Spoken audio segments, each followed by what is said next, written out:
Eğitmek üzere olduğumuz Erkan Seyda'mızın, Abdullah hocamızın da ruh meclisini ikram eyle ya Rabbi, kabrini nur eyle ya Rabbi, mekanını cennet eyle ya Rabbi, yapmış olduğu dine olan hizmetlerini sen sadak-ı cari.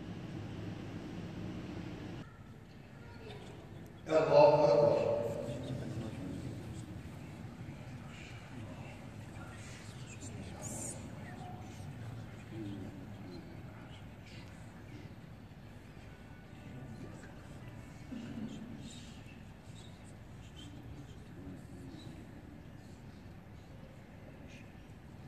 Allahu Ekber.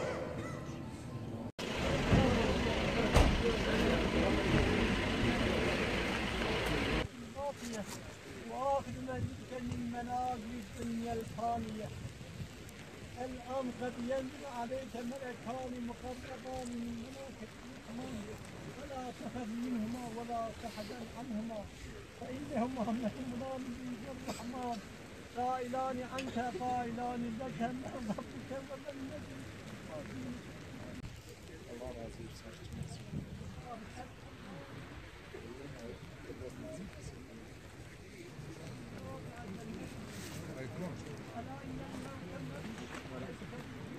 Çek abi çek. Ne var?